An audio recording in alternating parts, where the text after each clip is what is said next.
A blackie, a blackie. Do you love racism? So do I. A monkey, a gorilla. Breaking news, guys. I have to get out of here now.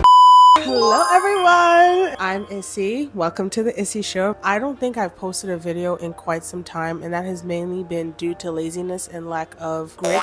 I've been watching a lot of Tony Fine on TikTok. I've been watching a lot of David Goggins edits, and I'm like, you know what, Issy, we have to be consistent. We have to push through. We have to persist. It is currently 11:40 p.m. and I'm filming this video now, but we're here. We're doing it. We're here. We are in my new room. I will give you guys some clips of what the room is looking like. I'm very excited. I love it. It's so big.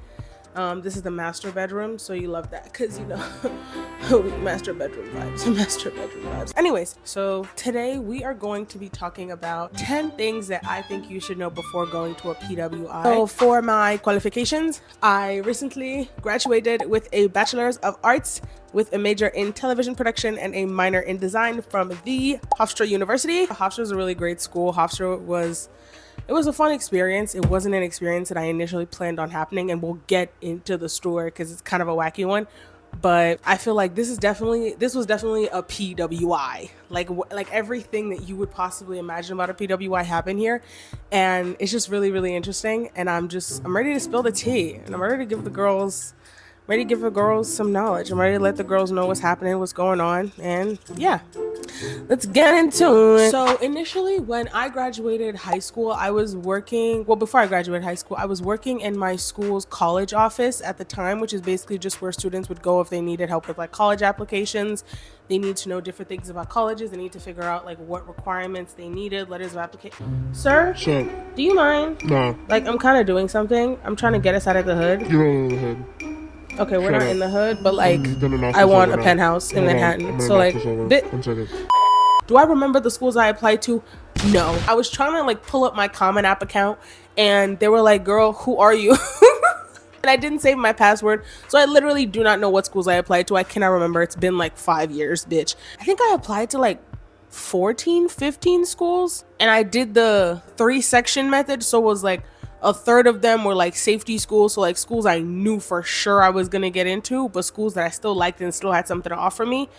And then the second tier was like schools that I'm like the exact, like, oh no, oh my god, my college office stuff is coming back. Okay, so basically you have your safety schools, your target schools, and your reach schools, right? So your safety schools are schools that you know for sure you're gonna get into. So these are schools that you meet exactly what they're looking for and more. Let's say they're looking for people to have a 75 average, you have a 90 average. So you're like, I know for sure that I'm what they want. I know for sure I'm gonna get in. So that's like a third of the schools you apply to. And then you have your target schools. So these are schools that you are exactly what they want, like to a T, like no more, no less. Like you are what they want. You are exactly what they say they want. They say they want a 90 average, you have a 90 average. They say they want 2-3 clubs, you have 2-3 clubs. They say they want president of at least one organization, you are a president of at least one organization. Like these are schools that like you should get into, but there might be reasons why you don't, because other people might be better than you, because your target school might be somebody else's safety school. Just saying. And then you have your reach schools. So these are like, most of the times, depending on your academics, your IVs, these are the schools that you're like, please Jesus, please Jesus, please. Like this is like, oh my god, please. I know I don't exactly have what they're looking for. I know I exactly don't have what it takes, but please. And these are like your Harvards, your Yales, pretty much your IVs in general, unless you're someone who has had a 4.0 or above average since fucking middle school, and you've taken only AP and IB classes, and you founded 45 nonprofit organizations, and you found a cure for cancer, and you developed new bacteria and new vaccines. Girl, I don't know. So basically we're gonna divide this into like a pros and cons list. So I'm gonna give you not really things you need to know. Sorry, when I said that, I lied. There might still be 10 things though. We don't know what number we're gonna get to. I say we still stay positive, but it's gonna be more of like a pros and cons of going to a P.W.I. because at the end of the day, a school is a school, and you should be going to school to get a degree and get a job and make money. I'm not really one of those people that believe that you should go to college for fun. I believe that if you're a certain kind of person, you can have fun anywhere. Obviously you shouldn't go to an environment where you're gonna be unsafe. This is like a disclaimer. Do not go to a PWI in a place where you're actually going to be in an unsafe situation. I completely understand wanting to go to a PWI for the opportunities. That's what I did.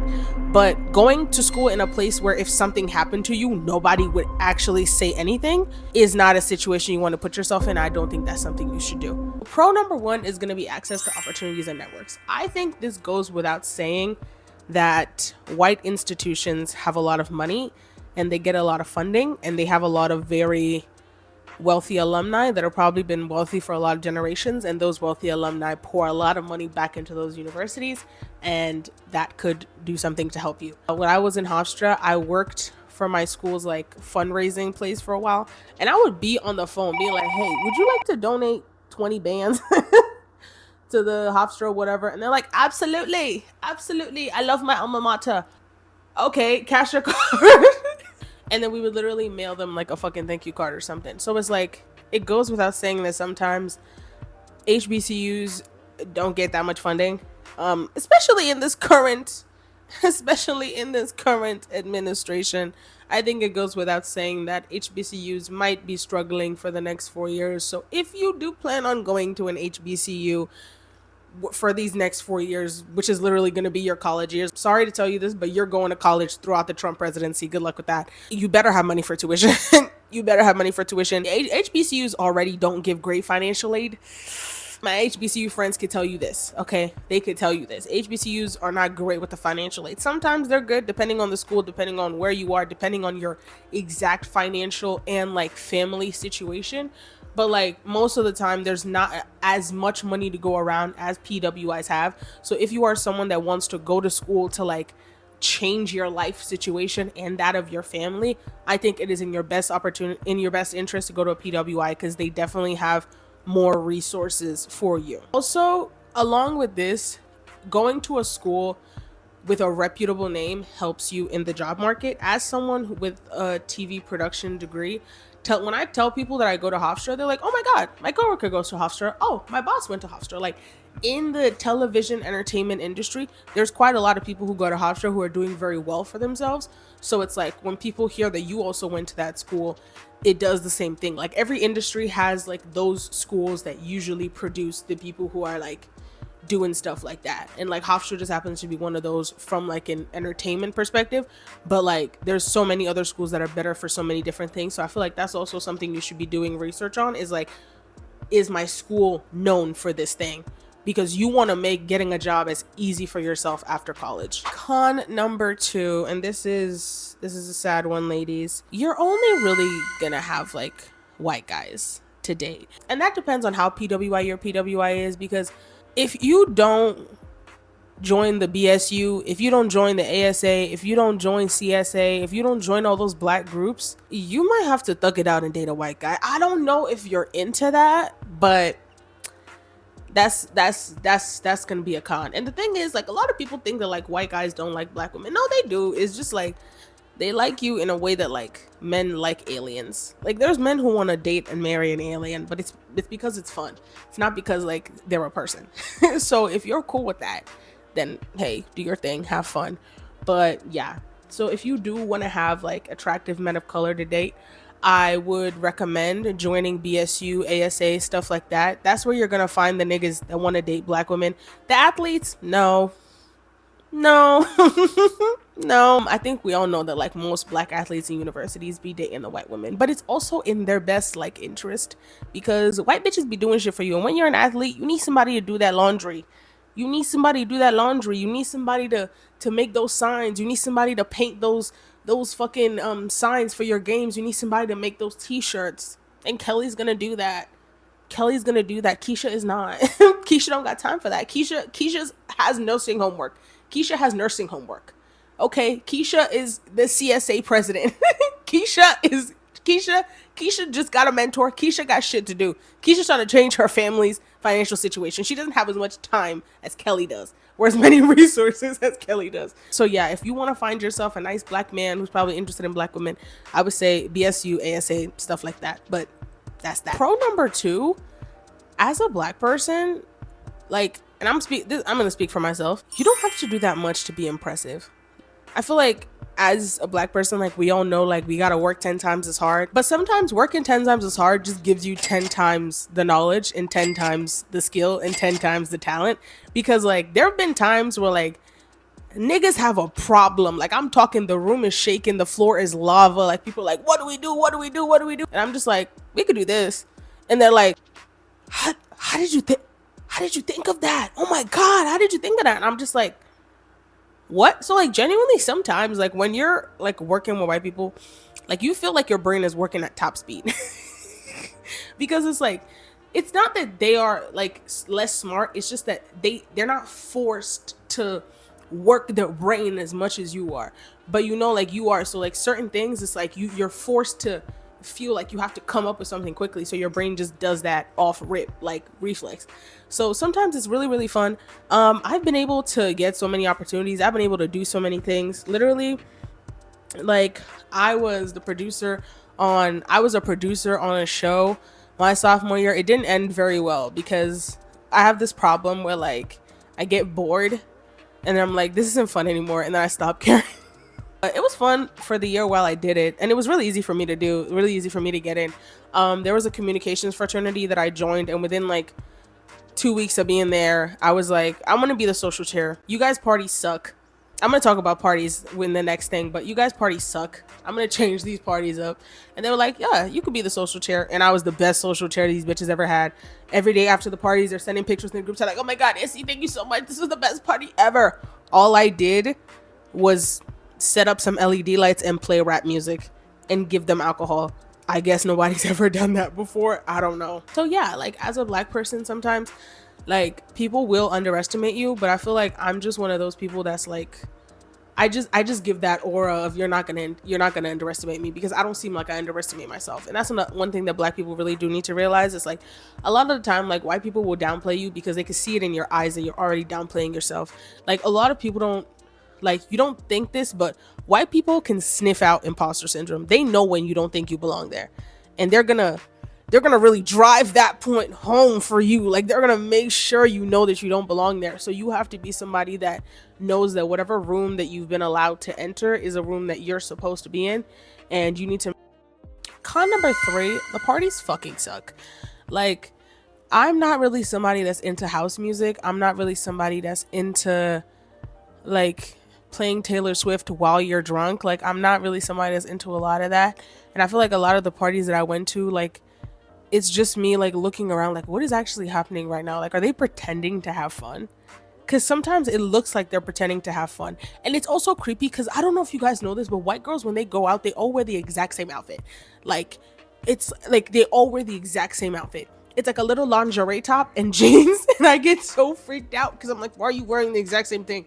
Like, is this a dream? And one thing about me, when I get drunk, I get a little paranoid. So when I get drunk, I'm looking around and it's all these white people and they're all wearing the exact same outfit, and I'm like, they all look similar, and I'm like, what is going on? But it's just a lot. And like when you go, like when you are a Black person that kind of has a vibe, like sometimes you'll make friends with white people and they'll invite you to like frat parties that are like closed, because apparently like most like white people fraternity and sorority parties, it's like the parties are a mixer. That's what they're called. So it's like a mixer. It has to start out as a mixer. Like I think they have very, very strict rules. These are what like my white sorority girlies told me. I don't know how true this is, but you guys can tell me whether or not I'm true. But basically the mixer is like mandatory. Like if you can't come to the mixer, it's like a chapter meeting. You have to submit an excuse. Basically the mixers are closed to just the boys in the fraternity and the girls in the sorority, and that's usually how the party starts out. And then some of them, like at a certain point, like maybe the party is supposed to start at like 11, like the girls in the sorority and the boys in the fraternity will be there from like 11 to like 12, and then at like 12:30 they're like, okay, if you want, you can invite some of your friends. And like sometimes like I'd be invited and I get there and it's just like, fuck is going on here? Like it's literally just girls standing around, again, all in the same outfit, a bunch of LED lights, strobe lights flying around, the worst house music you've ever heard, and a bunch of guys just standing on tables doing this. Like I don't know what this is, but this is all they do. But it's so fucking weird, and I always feel like I'm in a movie and I'm like, I have to get out of here now. That's why it's really important to join like BSU and ASA and all that stuff, because it's like when the black people have parties, they'll invite you to those. Pro number 3, when you do actually make black friends on campus, y'all are gonna be locked the fuck in. Like, it is literally like that fucking Spider-Man meme, like when you guys see each other, it's like especially when you and like sometimes I feel like a lot of people who go to school with a lot of black people don't understand the kind of joy you feel in your soul when you walk into a new class in a new semester and you see another black girl and like you guys lock eyes and she seems like the same kind of black person that you are, because there's some black people who like you look at them and you're like, oh my god, sister, and they're like, I don't know you, and you're like, oh my fault. My fault, gang. But yeah, it's a great experience. Like when you do meet black people, like it makes the experience so much more fun, because every time white people do weird stuff, you can talk about it together and you don't have to just sit there and pretend it didn't happen and just like keep recounting the experience to yourself. Like you can literally turn to look at somebody and be like, that was weird, right? And they'll be like, yeah. And you could just like have that shared experience. Con number 4, casual racism. Yay! Do you love racism? So do I. White people are racist. Newsflash. Breaking news, guys. This just in: white people can be racist. Racism is real. Everyone is shaking in their boots. Everyone is shaking the boots house down. To be honest, like, white people do be racist. And like one thing that you learn when you go to school in a very white environment is like white people in like places like New York, they're faced with people talking about racism pretty often, so they kind of learn some stuff. But it's like white people who live around other white people, they don't know, sometimes they really don't know what's racist or not. A lot of the time they do, and I don't want you to discount that, but a lot of the time like they don't, because they're just used to talking about people of color in a certain way and no one says anything about it. So it's like they might not say something to you, but there's been lots of instances, obviously, because like if you're a black person, sometimes white people do have common sense, believe it or not. Some of them have common sense. Like if you're a black person, they're not going to say something very racist about black people right in front of you to your face, unless, you know, they have a reason. Like, oh my God forbid, like you go out with some white girls and the white niggas is feeling you and the white niggas is feeling you. And God forbid one of the white guys that's feeling you is one of the white guys that your friend wanted to feel her, and she specifically dressed up that night so he would feel her, and now he's feeling your black ass. They'll kill you. They'll kill you. They'll kill you. So I'm just telling you now, like right now, if you ever go out with your white friends and she tells you that there's a guy that she likes, like if she's like, oh my God, I'm going to this party tonight, I hope Kaden is there, oh my God, I want to fuck Kaden so bad. If you see Kaden, you and Kaden lock eyes, Kaden looks like he wants some of that chocolate, you better wrap it up and no, because that bitch might kill you, truly.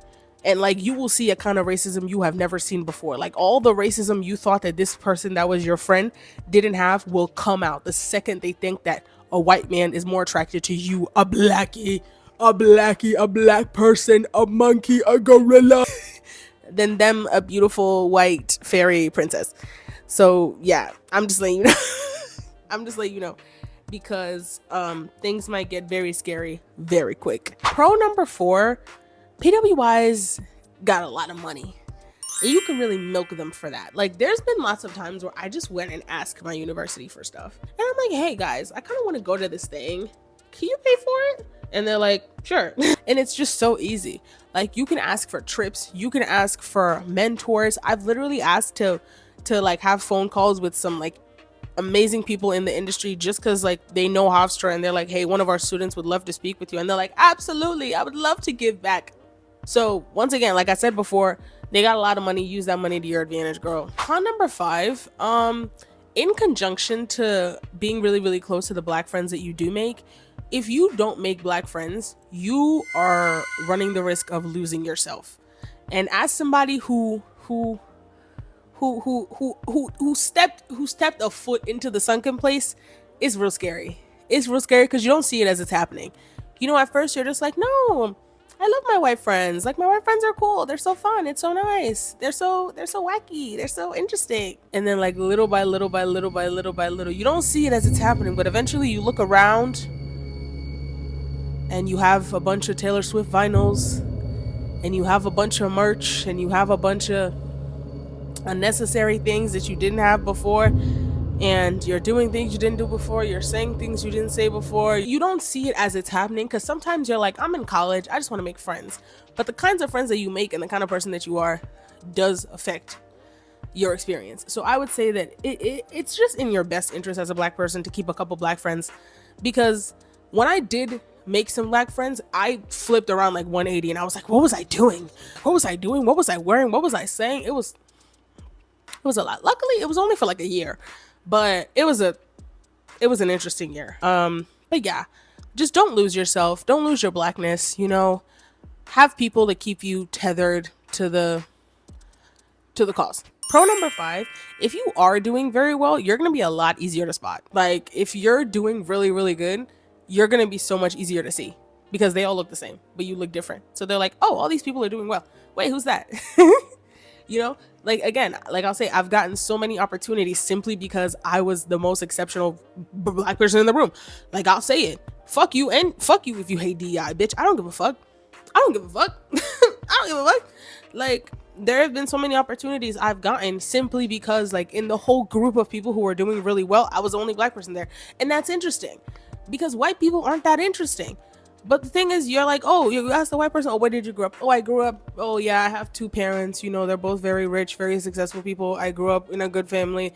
I didn't really have to do much growing up. I got into college easily and now I'm here. Me, I'm like, I'm from Nigeria. They're already like, oh my God, tell us more. So interesting. I'm like, yeah, I moved here when I was 15. They're like, oh my God, she has such an interesting story. So it's like, fuck you. I'm gonna sell it. I'm gonna milk it. I want the money. I want the bag. I'm here for the bread. When you go to a P.W.I, it's a lot easier to get more opportunities because you are a person of color, because you will be noticed, as opposed to going to an HBCU and everybody's Black. So there's not really anything exceptional about being exceptional and Black because everybody Black. But when you're around white people, being exceptional and Black is great. To be young, gifted, and Black. Oh my God, guys, that's it. Was I actually 10? Wait, 1, 2, 3, 4, 5, 6, 7, 8, 9, 10. I think that was 10. Unless I'm really bad at math. Issy, please check my math. But thank you so much for watching the video up until this point. To all my Black people that are going to school this year, I just want to say, make sure you enjoy your college experience. I know that as Black people, a lot of the time, like, we have to, like, you know, lock in and hunker down, but college is a really, really fun time that you do get to, like, know yourself and meet different people and learn the kind of person you might want to be and how you do fit into this world. So please take advantage of all the opportunities that are going to be in front of you. And if you guys have any other questions, feel free to leave a comment. Feel free to DM me on Instagram, TikTok, or is there YouTube DMs? I don't know, but if there's YouTube DMs, DM me. Yeah, thank you for watching this video, and I will see you. The thing is, I don't want to say when I'm going to see you. And okay, this is my problem. I have consistency issues, and that's my main thing right now. Like, I'm literally trying to work on my YouTube. I'm trying to work on my fitness. I'm trying to just learn consistency in general. But we will have a consistent posting schedule within 2 months. Okay, I will guarantee that. I'm gonna try to make it a video a week because that is genuinely something I can do with my resources, but I'm not promising anything. But yeah, thank you so much for watching this video, and I will see you in the next one. Bye.